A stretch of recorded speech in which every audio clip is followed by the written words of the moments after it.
The Sky Sports Matchzone truck has welcomed some of the Premier League's best. He can play both positions. Because all I'm thinking is there's two defenders there, there's two in front of me here. Sometimes the ball is too close to the body and I think it's quicker to go with the feet. Today we are going to take a look at a British boxing superstar. Millennium on your mind, are you running out of time? Hope you're skipping every line, cause I'm getting mine. Move it around a bit again. Every block, every town, we starting the trend. Eye to eye, mountain toe to toe. Who concentrating on killing the show? Breathe and stop, real, give it what you got. Just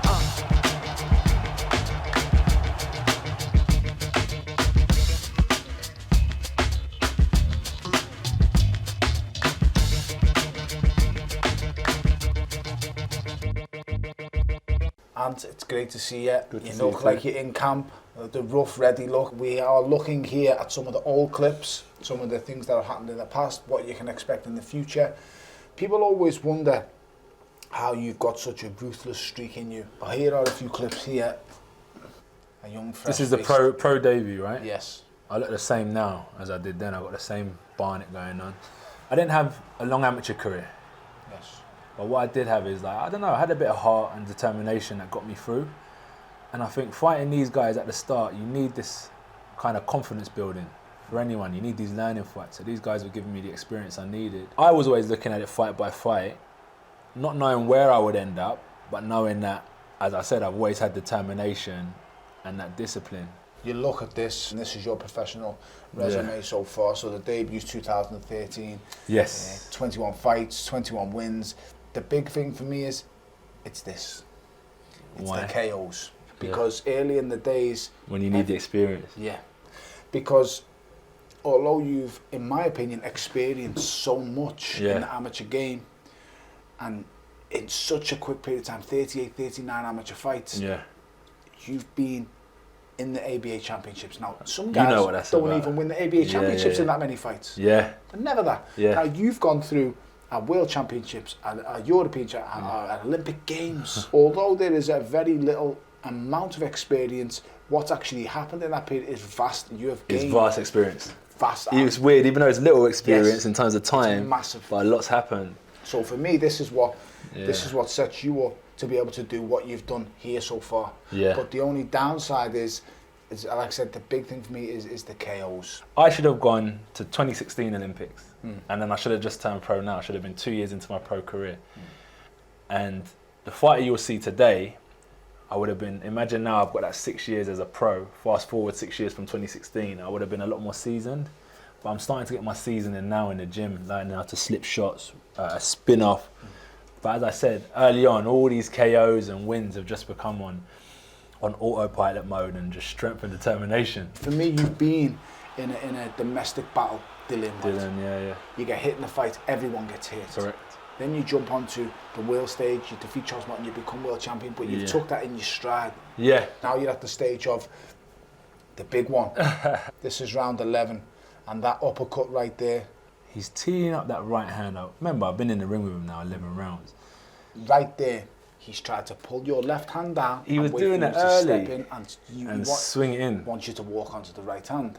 Which he was quite successful with early on. Now, as he goes here, he misses the right hand. And you come back underneath it and then up with the uppercut. Yeah, that uppercut was a game changer, if I'm honest with you. It's a perfect punch. And I say, because it's inside the east. But how did he, I'm baffled because how did he still stay on his feet? You're thinking, how did he take it? And my opinion is, I'll tell you right now, he's seen it at the very last second of impact. Yeah, the very last second. Because you done the exact same to Dylan White. Yeah. But he didn't see it at all. If you don't see it, even the last hundredth of a second, if you just catch it, your body prepares for it. 100%. Your mind is such a clever thing. Yes. But he's seen it at the very last second, and that's why he's allowed to compose himself after it. When we look over here, fine, let's have a look at this. We look at here, we have your coach, Robert McCracken, a fantastic coach. He never gives any credit, you know, very, doesn't let you get ahead of yourself, always makes you feel as if you have to learn. But it pays off, that's the thing. It pays off when you need it to pay off.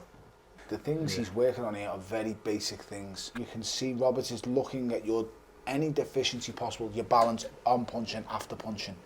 where you are, where your head is after you've punched. And I've known Robert a long time, and he's always very, I used to think negative, but it's not, it's constructive. Yeah, he's like, it's not good enough. Yeah. And again, do it again, it's not good enough now. And I'm thinking, well, if it ain't good enough, who am I going to beat in this division? But then you go to fight, and that's what I'm saying, just an autopilot, because you're like, you know what, I'm here, I've trained, what will be, will be. That's my mindset. No leaning, that was a lean. Technically, that was a lean. So come on then, use the legs to do everything. Upper body, come on, let's go, come on. Leaning forward, mate. Serious? Yeah, yeah. Come on then, get it right. Come on then, let's go. Deflect a couple first. Legs, good. That's the shot, that's the difference. See the difference? Good.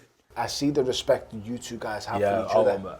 Ultimate respect. You take ultimate respect. I don't know where he gets it from, because not many people get that type of respect from me. Do you know what I mean? We're rough boys. He demands that respect. I don't know how he does it, but he does gets it because it's been ingrained. You know, first of all, the most important thing is trust. Yeah, I trust him. He's someone I you trust trust. him. That's Yeah, the I most, trust him. and that takes a long time to build. Yeah. And then number two is he's seen you from the start. Yeah, that's the thing. 2 years in as an amateur, he saw me. And when I was getting kicked off the squad, getting in trouble and all that, he backed me and said, nah, this kid, he's got potential to go to 2016. And he ended up fast-tracking me, building me up, getting me that international experience. But it come with a lot of hardship. Yeah. Lack of experience. Like, man, I make so many mistakes. But I think that's what's probably made my fight so interesting. Is because they know I'm ruthless, but they can see the mistakes. So these fights that should be more in my favour turn out to be 50-50s. Well, you're speaking, for me, that's what you've experienced in the first 2/3 of your career. You've shown that ruthless, get rid of anyone at all expenses. Now brings us over to this. For me, everything so far has been about destruction. No one could ever say Joshua can box. They could say he's a destruction, a king of destruction. He can fight. He can knock people out. You know, it looked too easy. It looked so easy after 16 fights, champion. But they could never say I box. So after this fight, I knew that no one could tell me nothing. I'll show the world that amongst other tricks, I still have other stuff in the locker. So this fight, honestly, hand on heart, was showing that at a championship level, I can outmaneuver and outthink a fighter like Joseph Parker, a world champion. As we go through the fight and we see that you was very calm, like, this is not your first time at the rodeo. You've been here before. Yeah. For him, I believe, looking at Joseph Parker here, I think he's a little bit in awe. For me, he didn't realise, he looked at all your faults and what his mistake is. We all have faults. 100%. Look at your strengths. What did you do well? And he didn't see this coming for me. He didn't see a man who could dictate with the jab. As we've seen here, he's slightly out. And he was always out of range on the night. Ever so slightly. And he just couldn't deal. Just off there. Your jab lands, his jab falls short. Yeah. This guy now is... I wouldn't say you haven't seen this kind of guy before, because you have. You've dealt with decorated amateurs, you've dealt with former world champions, so you've seen this. So what do you see with Povetkin that you don't see in maybe some of the others? The keys to victory for me in this fight is it's hard, because you're fighting, you know what it's like when you fight. It's a lot of pressure, and ultimately, as much as we think about winning, I think about losing. I can't afford to lose. This fight, the key to victory for me is relaxation. Belief, you know, having your energy reserves intact. I'm just trying to say I need to be a bit more effective and sharp with my punches in this fight. Watching Alexander Povetkin here against our very own David Price, he's seen all this before. This is nothing new to someone like him, Olympic gold medalist. I remember him as an amateur. My thing where Price could have done a little bit better is here. I know he's tucking up, nice guard, but I just think to move your feet a bit. He's thrown the right to the body, which there should have woken you up and said, all right, just, you know, just a little step around, Okay, so he's coming in under. If you see, he slips the same way every single time. Do you think feints are important with a fight like this? Massive.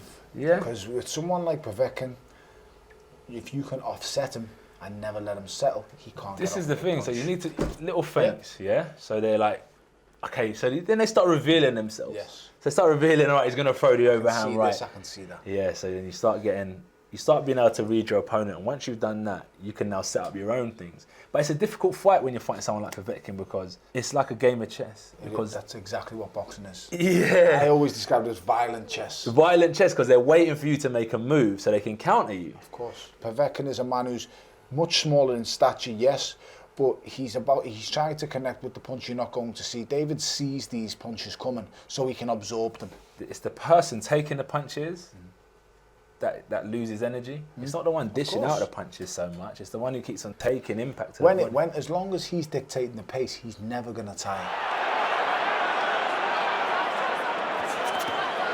And if this is a shootout, it will get really fascinating. But Povetkin lands a left hook, and David Price is absolutely devastated with himself. He's distraught. He banged the canvas.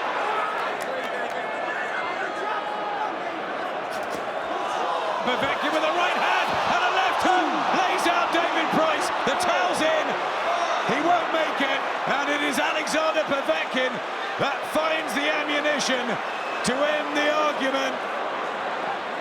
Looking past Alexander Povetkin, and we look at, for me, the only recognisable name left now to clear up in the game, who's dangerous and who's active for me, is obviously Deontay Wilder. I think Wilder is the only one who can make claim to being a genuine threat to yourself. I know that, it's going to be a 50-50 fight because of my lack of experience, but in terms of rounds, but in terms of what I've been through in that short space of time, I know I'm ready to rock and roll with these guys. I don't fear none of them, So finally, I've got something that we can quickly look at and think, as we talked on before and we touched on Robert, have you been watching him just a little bit too much? Who, Povetkin? Your coach. Have a look at this and see if this looks familiar. Go on, yeah, I'm looking like. Watch this. You obviously remember this great, fantastic night at the O2. I was there. Beautiful right hand. Come out the line, bang, straight down the pipe. Now what does this look like? Wow. Still looks the same. Body. Right, sweet. Look at him walk off. He slips that lazy jab. Yeah, that's what I'm saying about lazy jabs. I think it's been fantastic. I've enjoyed sitting here. Thank you very much. And guys, tune in for the blockbuster event that is Anthony Joshua against Alexander Povetkin for the unified heavyweight championship of the world.